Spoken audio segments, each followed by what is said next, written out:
Hello everyone. आज हम discuss करेंगे section 194Q TDS on purchase of goods, जो बजट 2021 के अंदर इंट्रोड्यूस हुआ है। ये सेक्शन 1 जुलाई 2021 से एप्लीकेबल होने वाला है। सबसे पहले ये जान लेते हैं सेक्शन 194Q एप्लीकेबल कब होता है।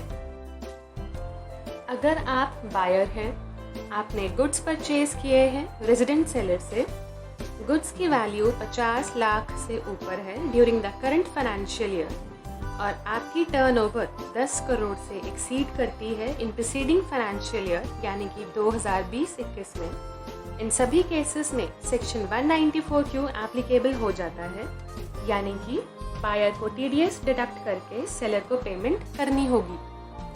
अब हम ये जान लेते हैं बायर को किस रेट पर टीडीएस डिडक्ट करना है एंड पॉइंट ऑफ टैक्सेशन क्या होगा। यानी कि बायर परचेज वैल्यू का 0.1% टीडीएस डिडक्ट करेगा जब बायर ने अपनी बुक्स में सेलर को क्रेडिट किया या जब पेमेंट हुई विच एवर इज अर्लियर, उस डेट को टैक्स लायबिलिटी अराइज हो जाएगी। अगर सेलर अपना पैन प्रोवाइड नहीं करता है तो उस केस में बायर को 5% टीडीएस डिडक्ट करना होगा। अब हम ये जान लेते हैं सेक्शन 194Q कब एप्लीकेबल नहीं होगा। दो सिचुएशंस में ये सेक्शन अप्लाई नहीं होगा। पहले केस में अगर किसी और सेक्शन में टीडीएस डिडक्ट हो रहा है, वहाँ सेक्शन 194Q अप्लाई नहीं होगा। दूसरे केस में अगर सेलर ऑलरेडी टीसीएस कलेक्ट कर रहा है, वहाँ भी सेक्शन 194Q अप्लाई नहीं होगा। अब हम ये जान लेते हैं सेक्शन 194Q इंट्रोड्यूस क्यों किया गया, जबकि section 206C1H TCS on sale of goods already law में एग्जिस्ट करता है। इसका रीज़न ये है, कई बार ऐसी सिचुएशन भी आ जाती है जब सेलर ने 50 लाख से ऊपर के गुड्स बेचे पर उसकी टर्नओवर 10 करोड़ से कम है।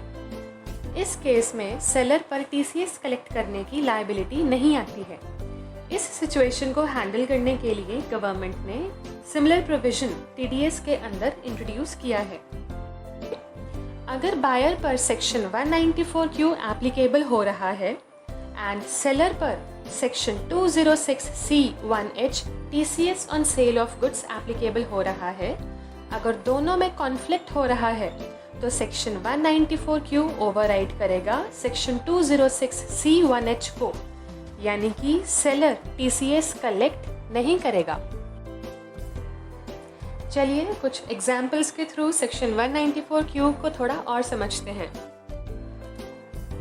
मान लीजिए इस साल आपने गुड्स परचेज किए हैं तो 50 लाख की लिमिट हम 1 अप्रैल 2021 से चेक करेंगे या जिस डेट से ये सेक्शन 194Q एप्लीकेबल होने वाला है, यानी कि 1 जुलाई 2021 से चेक करेंगे।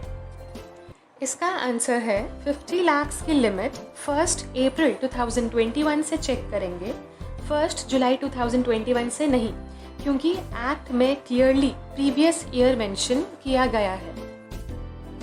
एक और एग्जाम्पल देख लेते हैं। मान लीजिए आपने जो गुड्स परचेज किए हैं वो 50 लाख से एक्सीड करते हैं। मान लो आपने 75 लाख के गुड्स परचेज किए हैं। अब क्वेश्चन ये है, टीडीएस 75 लाख पर डिडक्ट होगा या जितने से अमाउंट एक्सीड हुई है 50 लाख से, सिर्फ उतनी ही अमाउंट पर टीडीएस डिडक्ट होगा।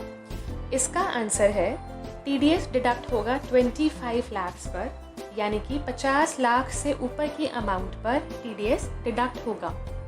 एक एग्जाम्पल के थ्रू हम पॉइंट ऑफ टैक्सेशन समझ लेते हैं। मान लीजिए आपने गुड्स परचेज किए, पेमेंट एडवांस में कर दी सेलर को।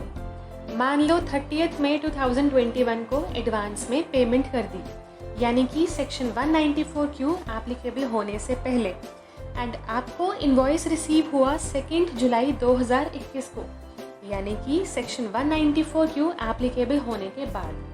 तो इस केस में पॉइंट ऑफ टैक्सेशन क्या होगा।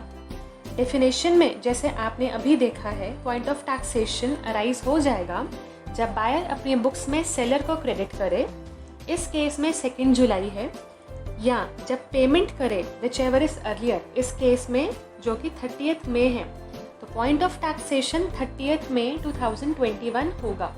तो इस केस में आपको TDS डिडक्ट नहीं करना है क्योंकि सेक्शन 194Q 1 जुलाई 2021 के बाद एप्लीकेबल हो रहा है।